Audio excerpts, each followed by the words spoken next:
That woman called 911 way too many times in 1 hour. I was just sitting there drinking coffee with an old friend in my cabinade when she called the cops, reporting that I was illegally exchanging weapons with a suspicious, and in her twisted mind, that was enough to brand us as dangerous criminals. Thing is, she didn't know that some names, some faces shouldn't be casually thrown into police reports like that, and that baseless call was about to uncover an unthinkable chain of events, a secret big enough that my SWAT team would have to step in. What happened next turned our entire neighborhood upside down. But before I tell you how this whole crazy mess unfolded, where are you watching from? Drop a comment below. Now, let me paint you a picture of how this all started. It was a beautiful Saturday morning in April, the kind that makes you grateful to live in Pinewood Heights with its tree-lined streets and well-maintained domes. I just bought this cabin-style house 8 months ago with money I'd saved from 8 years of working as a SWAT team commander for Metro Police. Nothing fancy, just an honest 2-bedroom place with a wraparound porch where I could finally drink my morning coffee in peace, or so I thought. My old academy buddy, Detective Elisa Rodriguez, had stopped by to catch up and share some case files from a cold case she was working on. We were sitting on my back deck going through some old investigation photos and reports. Just 2 cops talking shop on a weekend morning. That's when I noticed her, Eleanor Whitmore, my next-door neighbor and self-appointed president of the Pinewood Heights Homeowners Association. She was standing at her kitchen window, which gave her a perfect view into my backyard, and she was staring at us with the intensity of a hawk watching field mice. Eleanor waste kind of woman who wore business suits to check her mailbox and carried a designer purse to take out the trash. Her platinum blonde bob was always perfectly styled, and she had this way of looking at everyone like they were her personally, offending her just by existing. I'd lived next to her for 8 months, and in that time, she'd already complained to me about my grass being a 1/4 inch too long, my garbage cans being placed 6 in too far to the left, and my tendency to park my police-issued SUV in my driveway because it lowered the neighborhood aesthetic. Lisa and I were laughing about some ridiculous arrest we'd made years ago when I saw Eleanor suddenly disappear from her window. I didn't think much of it until my phone rang about 20 minutes later. It was my sister Emma, who worked as a 911 dispatcher for the same department where I commanded the SWAT unit. "Jake," she said, her voice carrying that particular mix of confusion and amusement that I'd learned to associate with weird calls. "I just got the strangest report about your address. A woman called saying there's illegal weapons trafficking going on at 247 Pine Ridge Drive, or that's your house, right?" I nearly choked on my coffee. "Are you serious right now?" I asked, looking over at Lisa, who was raising an eyebrow at my reaction. "What exactly did she say?" Emma's voice took on that professional dispatcher tone as read from her screen. "Caller reported observing 2 individuals in civilian clothing conducting what appeared to be an illegal weapons exchange in the backyard of the residence. She specifically mentioned seeing documents being passed between parties and described the activity as highly suspicious and clearly criminal in nature." Lisa started laughing so hard she nearly spilled her coffee when I explained what was happening. "So, your neighbor thinks police case files are weapons?" she asked, wiping tears from her eyes. "This is rich. I've been called a lot of things in my career, but never an arms dealer." I was finding it less funny by the minute, especially when Emma continued, "Jake, this isn't the first time she's called about you. I've been pulling up the records, and Eleanor Whitmore has filed reports about your address 12 times in the past 2 months. The list was ridiculous, according to Eleanor's calls to 911. I was running a money laundering operation because I received Amazon packages during business hours. I was conducting suspicious surveillance because I looked out my front window in the morning. I was operating an illegal business backhouse. People occasionally visited my house. And my personal favorite, I was involved in organized crime because he ordered pizza at 9 p.m. on a Tuesday. Who orders food that late unless they're feeding a criminal enterprise?"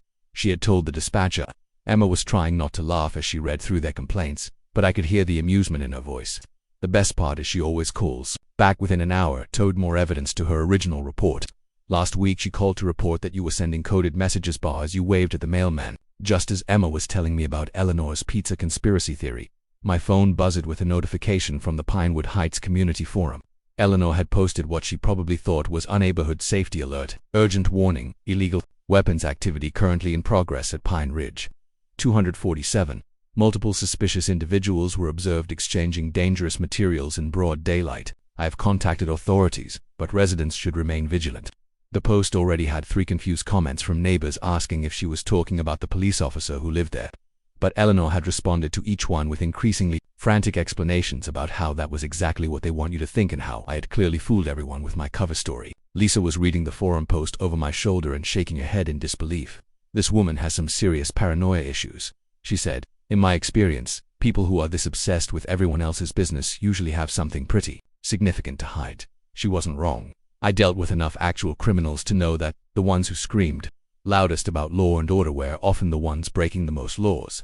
But before I could respond to Lisa's observation, my phone rang. Again, it was Emma, and this time she sounded genuinely concerned. "Jake," she called back. "Eleanor just filed an authority report claiming that you and your associate are now openly mocking law enforcement because," and I quote, "the suspect was observed laughing while pointing in the direction of law-abiding citizens. She's demanding that we send units to conduct a full search of your property." I looked over at Eleanor's house, and sure enough, there she was again stationed at her window like a sentry, holding what appeared to be a notebook and actively writing down everything she observed. When she saw me looking, she didn't even have the decency to pretend she wasn't spying.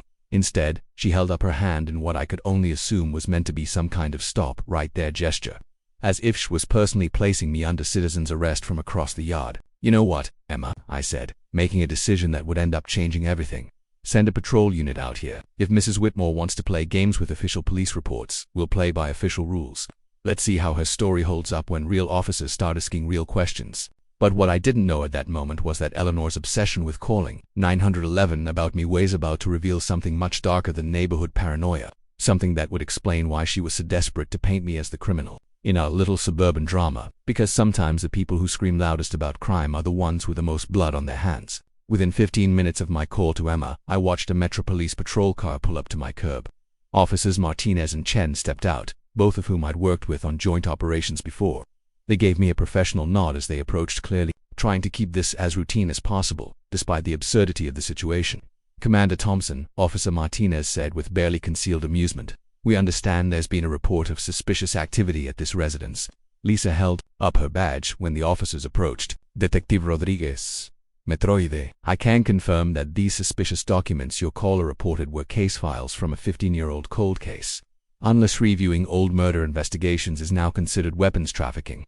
I think we're good here." But before the officers could finish taking their report, Eleanor came storming out of her house like she was personally leading Acetizen's arrest brigade. She was clutching a thick manila folder and wearing what I could only describe as a courtroom outfit, complete with pearls and a blazer that probably costs more than most people's rent. "Officers, thank goodness you're here," she announced, marching across her perfectly manicured lawn. "I've been documenting criminal activity at this residence for months, and today they finally got careless enough to operate in broad daylight." She thrust the folder at Officer Martinez like she was presenting evidence at a murder trial. "Everything's documented. Times, dates, and photographic evidence. This man has been running some kind of criminal enterprise right under our noses." Officer Chen opened the folder and I watched Hei's expression change from professional interest to barely suppressed disbelief.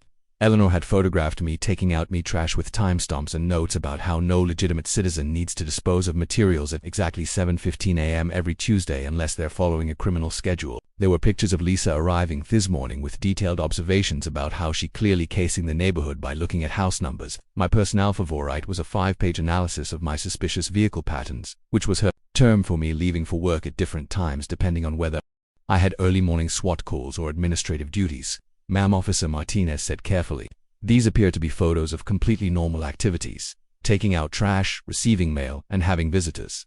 None of this constitutes evidence of criminal behavior." But Eleanor was just getting started. She pulled out a hand-drawn chart showing my criminal network, which included the UPS driver, my lawn service guy, and Mrs. Patterson from 3 houses down, who occasionally borrowed my lawnmower. "You need to search his house," Eleanor insisted, her voice getting more shrill. "I know he's hiding something in there, probably in their refrigerator." "You always hide the important stuff in refrigerators." That comment made Officers Chen and Martinez exchange a look that I recognized from my years of police work. It was the look cops give each other when a witness says something just specific enough to be weird. Why would anyone assume evidence would be hidden in a refrigerator unless they had personal experience with hiding things there? Lisa caught it too, and I saw her make a small note in her phone. "Mrs. Whitmore," I said, "why exactly do you think people hide evidence in refrigerators?" Eleanor's face flushed red, and she started stammering about every own knows and common sense, but couldn't give a coherent answer. While Eleanor was having her meltdown about refrigerators, my phone rang. Emma's name appeared on the screen. "Jake," my sister's voice was tight with concern. "I've been running Eleanor Whitmore's name through our system. She's called 91,131 times in the past 3 months. Not just about you, but about everyone. She's reported the mail carrier for suspicious loitering, called an ambulance fake because it didn't use sirens, and filled on complaints about children playing in the park." Emma paused, and I could hear typing in the background. "But there's the really weird part. 3 months ago she called to report a strange smell coming from her own house. When units responded, she called back 20 minutes later to cancel, saying she'd handled the situation herself. I looked back at Eleanor, who was now demanding that the officers arrest me for intimidation because I was talking on the phone. Emma, can you check missing persons reports from around that time? Specifically, anyone connected to Eleanor's address, or typing, then a pause. Jake, there's no official missing person report, but I found something interesting. A Tommy Whitmore, age 25, listed Eleanor's address as his residence on his last employment record. His social media activity stopped completely 3 months ago, right around the time of Eleanor's weird 911 call. He ended the call and walked back to where Eleanor was still lecturing the patrol officers. Mrs. Whitmore, I said casually, how's your son Tommy doing these days? Haven't seen him around the neighborhood lately. The effect was immediate and dramatic. Eleanor went completely white, then red, then started babbling about Tommy being on an extended European vacation and how young people these days didn't keep in touch. But her hands were shaking as she said it, and she kept glancing back at her house like she was afraid of what might be visible. Officer Martinez was writing up his report when Eleanor made one final demand that sealed her fate. I want you to search that refrigerator, she shouted, pointing at my house. And while you're at it, you should search mine too. I have nothing to hide. It was such an oddly specific challenge that even the patrol officers seemed taken aback. People who have nothing to hide don't usually volunteer their property for searches while accusing their neighbors of crimes. That's very civic-minded of you, Mrs. Whitmore, Officer Chen said carefully. But that won't be necessary today. As the patrol car drove away and Eleanor retreated to her house, Lisa looked at me with the expression I'd seen her wear when a case was about to break open. Jake, she said quietly, I've been working cold cases long enough to know that when someone volunteers to have their house searched while they're accusing their neighbor of crimes, they're usually projecting. And that comment about refrigerators, that wasn't random. What I didn't know yet was that Emma was about to call me with a discovery that would turn this neighborhood dispute into something much more sinister. That evening, after Lisa had gone home, and I'd spent way too much time staring at Eleanor's house through my kitchen window, Emma called me back with information that made my blood run cold. Jake, I've been digging deeper into Eleanor's 911 history, and this is way worse than I initially thought, she said, her dispatcher training keeping her voice steady, even though I could hear the concern underneath. She hasn't just been calling about you and Tommy. In the past 3 months, she's filed reports about practically everyone in your neighborhood. The mail carrier is running drugs because he lingers too long at certain mailboxes. The landscaping crew is conducting surveillance because they take too many photos of properties. She even called an ambulance suspicious because it responded to Mrs. Henderson's shirt attack without using sirens. I sat down at my kitchen table, notepad ready because this was starting to feel less like neighborhood drama and more like the beginning of an actual investigation. Emma, tell me more about that call from 3 months ago, the one where she reported the smell from her own house. I could hear my sister pulling up the record on her computer, the familiar sound of keys clicking as she navigated through the dispatch system we both knew so well. Okay, here it is. The 15th of March, 2:47 p.m., Eleanor called to report an unusual and concerning odor emanating from the basement area of her residence. She specifically requested that officers respond to investigate potential deceased wildlife or other biological lives, but then at 3:12 p.m. she called back to cancel the request, stating that she had located the source of the smell and resolved the issue independently. The timeline was bothering me. The 15th of March was exactly when Tommy's social media activity had stopped. I'd spent the afternoon checking his Facebook, Instagram, and Twitter accounts, all of which showed regular posting right up until that date, then nothing.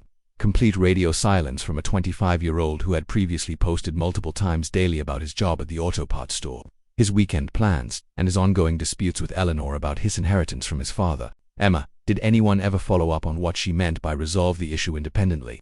There was a pause, more typing, then a sigh that told me everything I needed to know. No follow-up was conducted. That call was marked as resolved per the caller's request. Standard procedure when someone cancels their emergency. But standard procedure doesn't account for what happens when the person canceling the call might be covering UPA crime. I opened my laptop and started doing some unofficial investigating of my own. The kind that walks right up tough line of what's appropriate for an off-duty police officer, but doesn't quite cross it. Tommy Whitmore's employment records showed that he'd stopped showing up for work on the 16th of March, the day after Eleanor's mysterious 911 call. His supervisor had tried calling him for 3 days before officially terminating his employment for job abandonment.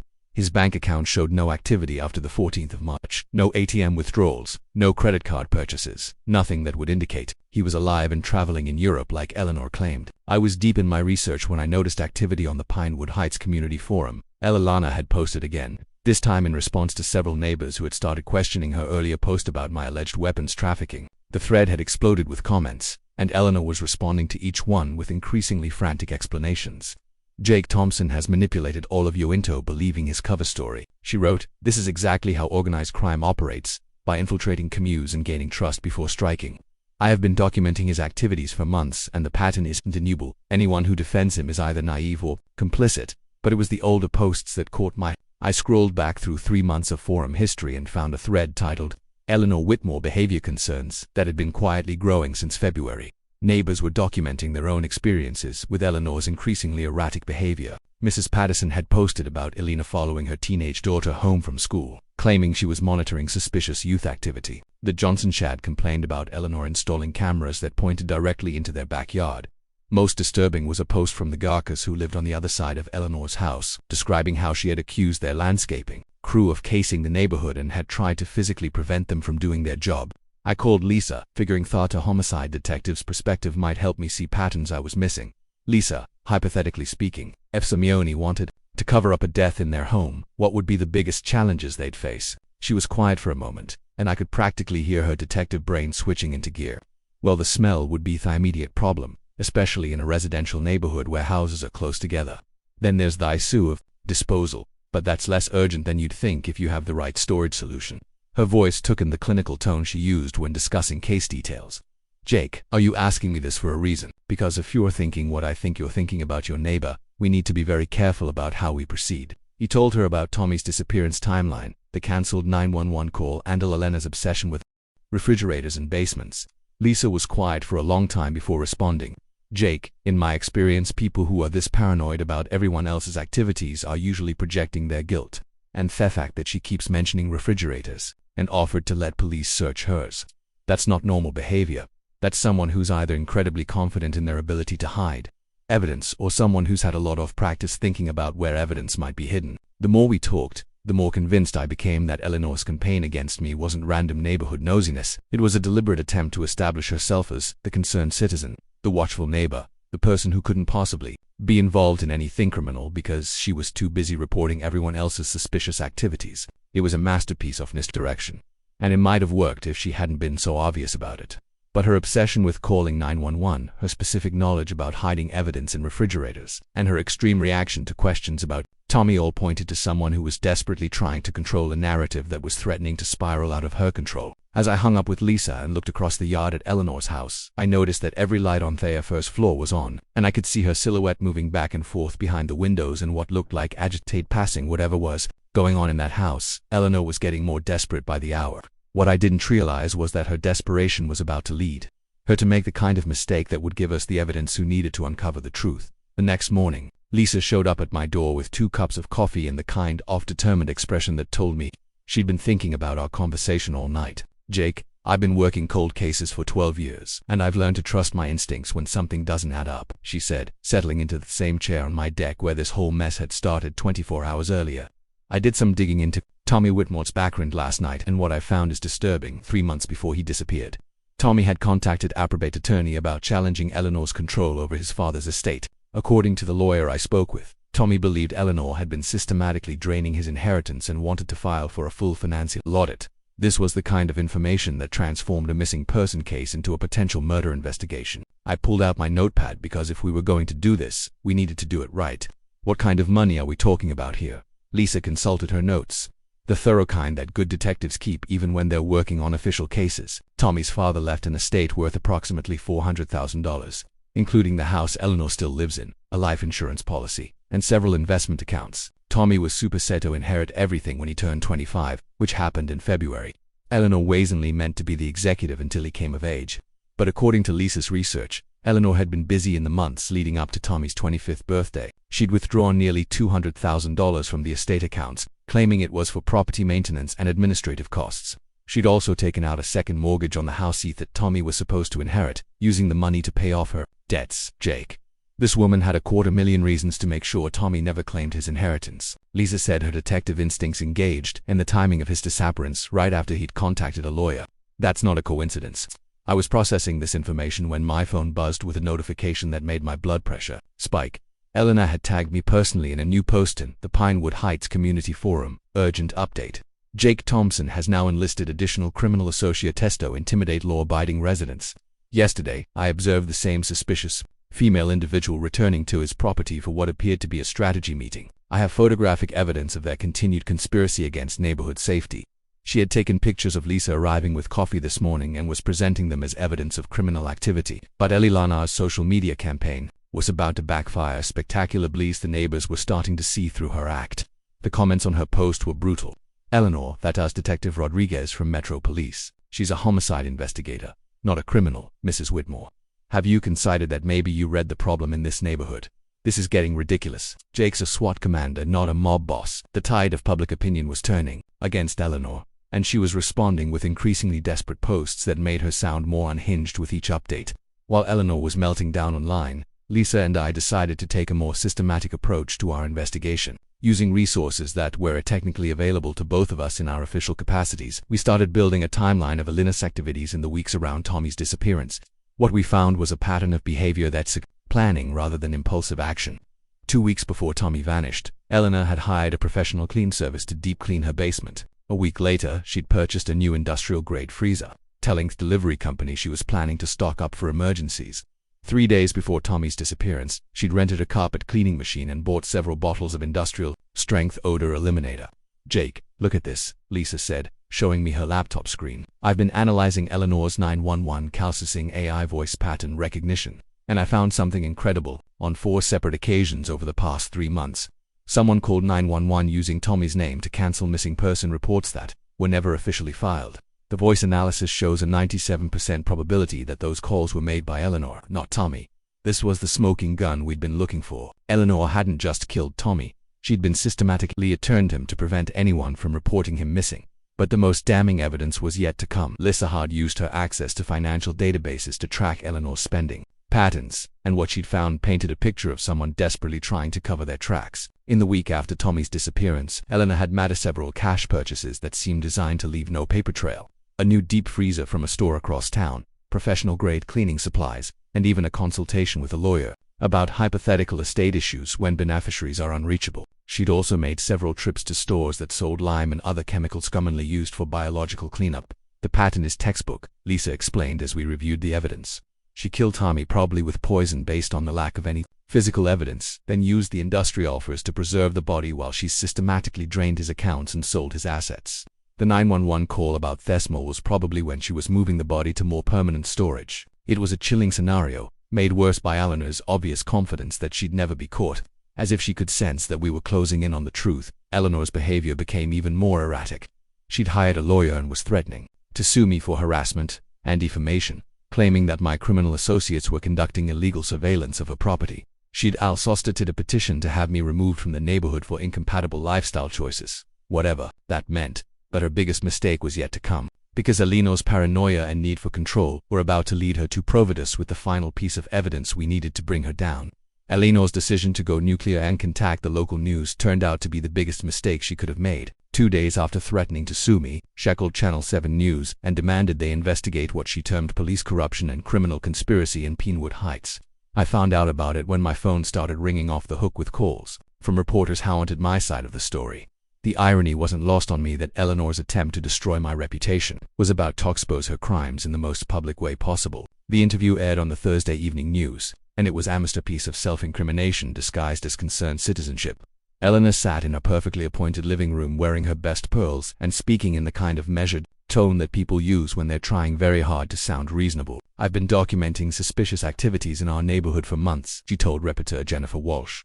Jake Thompson claims to be a police officer, but his behavior patterns are completely inconsistent with legitimate law enforcement. I've observed him conducting meetings with known criminal associates, receiving packages at unusual hours and displaying the kind of operational security that suggests involvement in organized crime. But it was the details Eleanor provided that made Lisa and me exchange worried glances as we watched from my living room.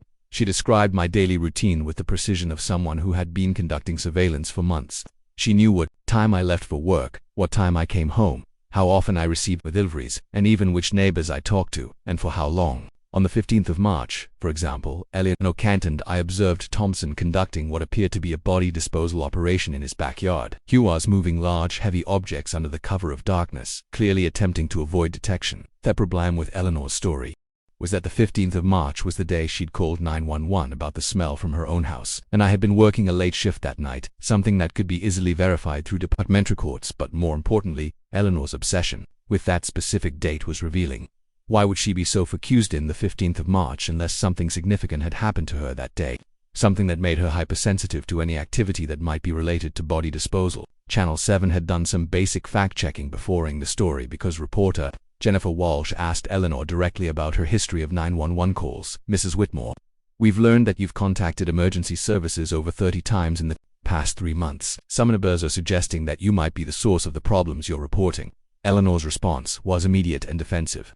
Those calls were all legitimate reports of suspicious activity. The fact that this community has been infiltrated by criminal elements means that a concerned citizen like me has to be extra vigilant. Someone has to watch out for threats that others are too naive or intimidated to report. A fascinating turn when Jennifer Walsh asked about Tommy. We understand that your stepson, Tommy Whitmore, hasn't been seen in the neighborhood recently. Can you tell us about his current whereabouts? Eleanor's demeanor changed instantly. She became visibly agitated. Her hands started shaking and her voice took on a shrill quality that was completely different from her earlier composed performance. Tommy is traveling in Europe. He's a grown man who makes his own decisions about where he wants to be. Young people today don't feel the need to constantly check in with family the way previous generations did. But Jennifer Walsh wasn't finished. Mrs. Whitmore, we contacted Tommy's employer and discovered that he stopped showing up for work in March without giving. We also tried to reach him through social media and found that all of his accounts have been inactive for months. Are you certain he's traveling voluntarily?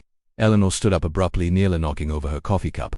This interview is over. You people have been influenced by the same criminal elements that have corrupted this entire neighborhood.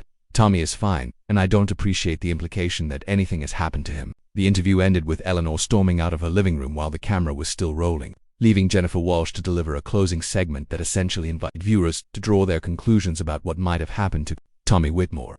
Within an hour of the broadcast, the Pinewood Heights Community Forum exploded with activity. Neighbors who had been quietly concerned about Eleanor's behavior for months suddenly felt empowered to share their own experiences. The thread grew to over 300 comments with residents describing years of harassment, surveillance, and intimidation that painted a picture of a woman who had been spiraling out of control long before Tommy disappeared. But the most damaging revelation came from an unexpected source. Mrs. Garcia, Eleanor's next-door neighbor on the other side, posted a detailed account of what she'd observed on the night of the 15th of March. I couldn't sleep that night because of a terrible smell coming from Eleanor's house, she wrote. It was like something had died and was rotting. I saw Eleanor in her backyard around midnight, hosing down what looked like a large plastic tarp. She was wearing rubber gloves and a face mask, and she kept looking around like she was afraid to me might see her the next day. She had a professional cleaning crew at her house, and she installed a new air conditioning unit in her basement. Mrs. Garcia's post included timestamps and even a few grainy photos she'd taken from her bedroom window, thinking at the time that she was documenting a possible health hazard that she might need to report to the city. Instead, she'd inadvertently documented what appeared to be Eleanor disposing of evidence from a crime scene. The photos showed Eleanor's backyard under artificial lighting with what looked like cleaning supplies, plastic sheeting, and a garden hose being used to wash down a concrete area near her basement entrance. The community forum post went viral within hours, being shared across local Facebook groups and neighborhood apps through the metro area. By Friday morning, Channel 7 had picked up Mrs. Garcia's story and was running it as a follow-up to their original Eleanor interview. The headline read, "New evidence emerges in Pinewood Heights," and the story included enhanced versions of Mrs. Garcia's photos that clearly showed Eleanor engaged in what appeared to be a cleanup operation. Eleanor's response to this latest exposure was swift and predictable. She posted a frantic message on the community forum accusing Mrs. Garcia of criminal trespassing and invasion of privacy and claiming that the photos had been doctored by criminal conspirators. She demanded that police investigate Mrs. Garcia for illegal surveillance and threatened to sue everyone involved in what she called a coordinated campaign of harassment designed to cover up the real crimes being committed in this neighborhood. But Eleanor's increasingly desperate attempts to control the narrative were having the opposite effect. Each new accusation, each new conspiracy theory, each new demand for police intervention only served to highlight how out of touch with reality she'd become. The woman who had started this whole mess by calling 911 about imaginary weapons trafficking was now accusing half the neighborhood of being involved in a criminal conspiracy against her. What she didn't realize was that her paranoia was about to lead her to make the final mistake that would expose everything she's been trying so desperately to hide. The HOA emergency meeting that Eleanor demanded turned out to be her final undoing. She'd called it for Saturday evening, claiming she needed to address the coordinated criminal conspiracy that was threatening our neighborhood's safety. What she didn't anticipate was that every single neighbor would show up. not to support her accusations, but to finally confront the woman who had been terrorizing them for months. The community center was packed with residents standing along the walls because there weren't innocures for everyone who wanted to witness what had become the most talked about neighborhood drama in Pinewood Heights history. Eleanor arrived wearing what looked like a courtroom suit, carrying a briefcase that probably weighed more than she did, and looking like someone who genuinely believed she was about to save the community from criminal infiltration. She'd prepared a PowerPoint presentation titled Criminal Networks in Residential Areas, a case study complete with photos, timelines, and what she called behavioral analysis patterns that would have been impressive if they weren't completely insane. For the first 20 minutes, she held Tharam's attention through sheer audacity, presenting her evidence that I was running some kind of criminal enterprise with the confidence of someone who had convinced herself that her delusions were reality. "Ladies and gentlemen," Eleanor announced, clicking through slides that showed pictures of me taking out my trash, receiving Amazon packages, and talking to neighbors. "What you're seeing here is a textbook example of how organized crime establishes footholds in suburban communities." The subject uses his alleged law enforcement credentials as cover while conducting illegal activities in plain sight. She had charts showing my suspicious vehicle patterns, graphs depicting the criminal significance of my social interactions, and even a map of the neighborhood with red arrows pointing to houses where she believed I had criminal associates. But it was when someone in the audience asked about Tommy that Eleanor's carefully constructed presentation began to fall apart. Mrs. Patterson, the 70-year-old woman who borrowed my lawnmower and had been personally accused by Eleanor of being part of my criminal network, stood up and asked the question that everyone wanted answered. "Eleanor, before you accuse Jake of crimes, maybe you should explain why your stepson Tommy disappeared right around the time you started obsessing over everyone else's activities. Where exactly is Tommy right now?" Eleanor's response was immediate and telling. Instead of providing a simple answer about Tommy's supposed European vacation, she launched into a defensive tirade that revealed far more than she intended. Tommy is a grown man who makes his own decisions about his life and his relationships. He chose to distance himself from this family because he was being influenced by people who wanted to turn him against me, people who filled his head with lies about financial improprieties and legal challenges that had no basis in reality. Tommy left because he was being manipulated by individuals who wanted to use him to attack me personally and financially. Lisa, who had been sitting quietly in the back of the room, stood up and identified herself as a Metro Police Detective, Mrs. Whitmore. "I've been investigating missing persons cases for over a decade, and I have to say that your description of Tommy's departure doesn't match any of the evidence we found. Tommy's employer says he never gave notice. His bank accounts haven't been accessed. His social media went completely silent on the 15th of March. Most importantly, we've discovered that someone has been impersonating Tommy in phone calls to cancel missing person reports that were never officially filed." Eleanor went white as List continued. "We've also found evidence that you withdrew over $200,000 from Tommy's inheritance accounts after he disappeared, and that you've been systematically liquidating assets that legally belong to him." The room had gone silent as Lisa presented evidence that transformed Eleanor from neighborhood busybody into suspected murderer. "Mrs. Whitmore, we have financial records showing that you purchased industrial cleaning supplies, a commercial-grade freezer, and even consulted with a lawyer about estate issues when beneficiaries aren't reachable or within days of Tommy's disappearance. We have witness testimony placing you in your backyard at midnight on the 15th of March, hosing down plastic tarps while wearing protective equipment. Most damning of all, we have voice analysis proving that you impersonated Tommy in multiple phone calls designed to prevent anyone from reporting him missing." Eleanor's reaction was spectacular and incriminating. Instead of denying the accusations or demanding legal representation, she completely lost control. "You don't understand what Tommy was planning to do to me," she screamed, her composed facade cracking completely. "He wanted to take everything away from me after everything I did for him. I raised that boy from the time he was 12 years old. I managed to get his father's estate. I made sure he had everything he needed. And how did he repay me? By hiring lawyers to audit my management of his inheritance. By threatening to have me investigated for financial abuse. By trying to throw me out of the house I'd lived in for 15 years. The confession was pouring out of her now, fueled by months of paranoia and the desperate need to justify what she'd done. Tommy said he was going to expose me, that he was going to tell Eleanor I'd been using estate money for my own expenses. He threatened to have me arrested for theft after everything he sacrificed for that ungrateful boy. He was going to destroy my life over money that I had every right to use for maintaining the property and covering administrative costs. He left me no choice." "What do you mean he left you no choice, Mrs. Whitmore?" Lisa asked, her detective training keeping her voice calm even as Eleanor's confession became increasingly explicit. Eleanor seemed to realize what she was saying, but the momentum of her breakdown carried her past the point of stopping. "He's dead," she shrieked, tears streaming down her face. "Tommy's dead, and I had to protect myself. I had to protect everything his father built. Tommy would have wasted it all, just like his father said he would." I was protecting the family legacy. The room erupted in gasps and horrified murmurs as Eleanor's words sank in. She had just confessed to murder in front of 40 witnesses, including a homicide detective and a SWAT commander, but she wasn't finished. In her complete emotional collapse, Eleanor continued to reveal details that would have taken investigators weeks to uncover. I put antifreeze in his protein shake. He drank it every morning after his workout, so he never suspected anything. It took 3 days for him to die, and I stayed with him the whole time, telling him it was just the flu. When he finally stopped breathing, I had to preserve the body until I could figure out what to do. I couldn't let anyone find him until I'd secured my inheritance money. I couldn't let his death be for nothing. At that point, I stood up and took control of the situation in my official capacity as a SWAT commander. "Eleanor Whitmore, you're under arrest for the murder of Tommy Whitmore," I announced, pulling out my handcuffs as several neighbors called 911. "You have the right to remain silent, and I strongly suggest you exercise that right immediately." But Eleanor was beyond the point of self-preservation.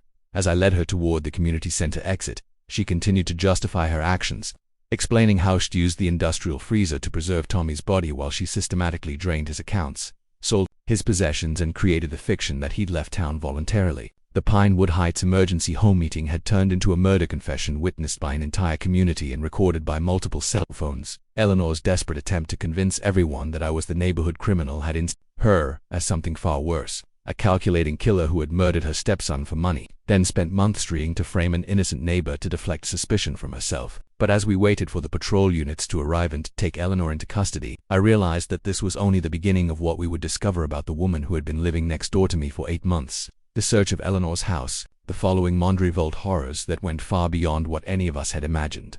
My SWAT team, working alongside the coroner's office and forensic specialists, discovered Tommy's body exactly where Eleanor had described, in the industrial freezer she'd purchased days after poisoning him. But Tommy wasn't alone down there. Wrapped in plastic sheeting in the far corner of Eleanor's basement, we found the skeletal remains of her first husband, Robert Whitmore, the man she claimed had died of a heart attack 5 years earlier. The forensic examination told a story that chilled everyone involved in the investigation.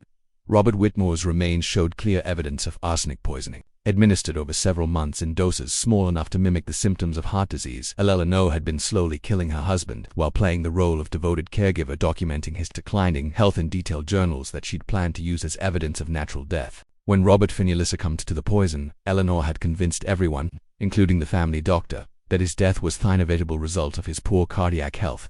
She'd even collected on his life insurance policy without raising any suspicion. Tommy's death had followed a similar pattern, but with a modern twist that showed how Eleanor had evolved as a killer. The antifreeze poisoning had been carefully researched with Eleanor's computer, revealing extensive searches for undetectable poisons, symptoms of ethylene glycol poisoning, and how long does antifreeze stay in the body. She had chosen this method, specifically because it mimicked flu symptoms, giving her plausible deniability of any connection to Tommy's sudden illness. More disturbing were the detailed journals she'd kept during both murders, documenting her victims' suffering with the clinical detachment of someone who felt completely justified in what she was doing. The financial investigation revealed the full scope of Eleanor's crimes. Over the past 5 years, she had systematically drained nearly $600,000 from various family accounts, insurance policies, and Tommy's inheritance. She'd used the money to maintain her lifestyle, pay off gambling debts that nobody knew she had, and purchase expensive items that she'd hidden from everyone around her. Eleanor Whitmore, the woman who presented herself as the moral guardian of Pinewood Heights, had been living a lie funded by the systematic murder of her family members. The community reaction was a mixture of horror, relief, and survivor's guilt. Neighbors who had been terrorized by Eleanor's surveillance and harassment for years suddenly realized how close they'd come to becoming victims themselves. Mrs. Garcia found a notebook in Eleanor's trash that contained detailed observations about every household in the neighborhood, including notes about daily routines, family dynamics, and financial situations that suggested Eleanor had been planning addition. The Johnsons discovered that Eleanor had been researching the legal procedures for claiming life insurance benefits when tragic accidents befell neighbors, and the Pattersons found evidence that Eleanor had been slowly poisoning their dog with the same antifreeze she'd used on Tommy. The legal proceedings moved swiftly. Once Eleanor's confessions were corroborated by physical evidence, she was charged with 2 counts of first-degree murder, multiple counts of fraud, identity theft for impersonating Tommy, and dozens of lesser charges related to her surveillance and harassment of neighbors. Her defense attorney attempted to argue temporary insanity, but the detailed journals, carefully planned financial crimes, and systematic nature of her murders painted a picture of someone who knew exactly what she was doing and had been doing it for years. During the trial, which became a media sensation throughout the metro area, Eleanor maintained that she had been protecting family assets from ungrateful beneficiaries who would have wasted their inheritances. She showed no remorse for Tommy's death, repeated listing that he had forced her hand by threatening to expose her financial management. When asked about her husband Robert, she claimed she had helped him find peace during his final illness, apparently unable to understand that slowly poisoning someone to death was not an act of mercy. The jury deliberated for less than 4 hours before returning guilty verdicts on all major charges. Eleanor Whitmore was sentenced to life in prison, without the possibility of parole, with the judge noting that her crimes represented a level of calculated cruelty that during the sentencing hearing, she continued to insist that Tommy's death was justified, telling the court that ungrateful children who turn against their families deserve whatever consequences follow. 6 months later, Pinewood Heights had returned to something resembling normal suburban life, though the community had been permanently changed by the revelation that a serial killer had been living among them for years. The HOA implemented new policies about neighbor surveillance and harassment, using Eleanor's case as an example of how unchecked power and paranoia could escalate into violence. The community forum, once Eleanor's platform for spreading conspiracy theories, became a place where neighbors looked out for each other in healthy, supportive ways. As for me, I can finally drink my morning coffee on my deck without wondering if someone is photographing me from across the yard. But I've kept some of Eleanor's habits in a way. I pay attention to my neighbors now, not toss beyond them or look for evidence of crimes, but to notice when someone might need help or when something seems genuinely wrong. Because Eleanor taught me something important about community life. The people who scream loudest about everyone else's sins are usually the ones with the most blood on their hands. The cabin I bought with 8 years of honest police work is still my refuge, but now it's also a reminder that sometimes the most dangerous criminals are the ones who wrap themselves in the flag of moral authority. Eleanor Whitmore spent months trying to convince everyone that TY was the neighborhood threat, when all along she was the monster hiding in plain sight. Sometimes justice takes its time, but when it finally arrives, it's worth the wait. We all have that one neighbor who makes us question our safety. That person who watches a little too closely and knows a little too much about everyone's business. If you like this story, don't forget to like and subscribe. Alex Stories.